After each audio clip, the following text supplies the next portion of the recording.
and basically argue with other Wednesday fans about Wednesday. Hi guys, and welcome to the Hull City Sheffield Wednesday review. I apologise this is going up late. I had a busy day yesterday. I couldn't really get a chance to film the actual review on the day, so it had to be today, so sadly. So this was going to always be a tough game for us because Hull are on such a great run of form, and it turned out to be a disaster for us. It really was. The team news was Westwood, Palmer, Fox, Fletcher, Bannon, Leeds, Matthias, Reach, Boyd, Hutchison and Hector. Substitute for Dawson, Baker, Thornley, Jones, Pelopousi, Newshoe and Winnell. But let's just start from the get-go.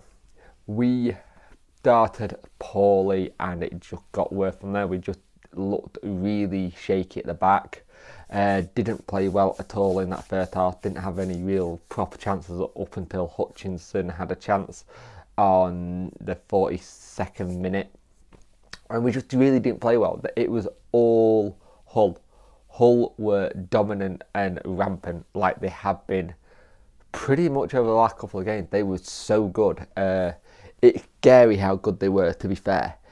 They are on such a good run at the minute, and it just continues into the second half. They were just so much better than us, and we looked like a team that had no confidence at the moment.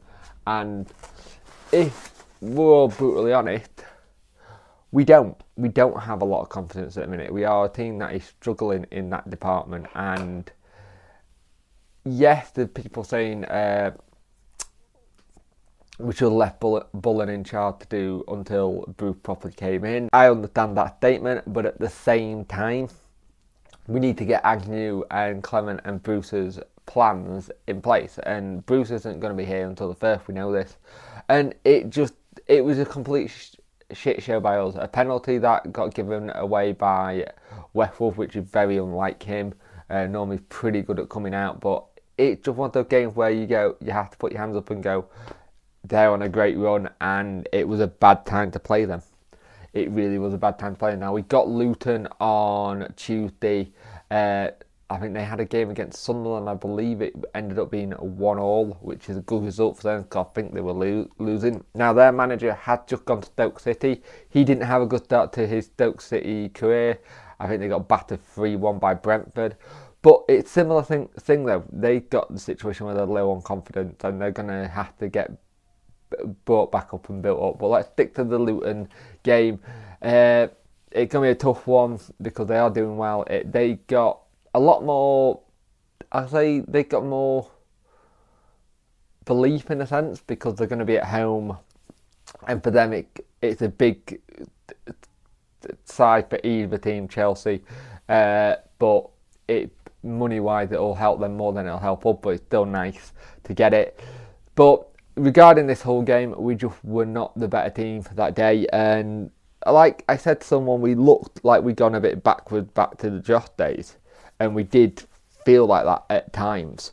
But we've just got to remember, like, they came out after the game, they couldn't understand where the performance had come from. Because nothing like this in training had happened. Nothing like this had really come across. And it's interesting because you hear those kind of comments and you're like, well, is our team scared when it comes to match day? Are we a bit terrified in a sense? And when it comes to it and we go, like, we can't get going. So it'll be interesting what we do, but it was a good result for Hull, 3-0. They're marching up that table and getting into that playoff position. I think they're only like 4 points off playoff position, which is fantastic. Nigel Atkinson had turned that team completely around in the last couple of weeks. They weren't like that originally. They were struggling and they were a little bit like us, so this is a good result for them. Poor one for us, and we'll just have to keep going, but we need to improve sooner than later. Don't forget to go to outtalk.co.uk after this video.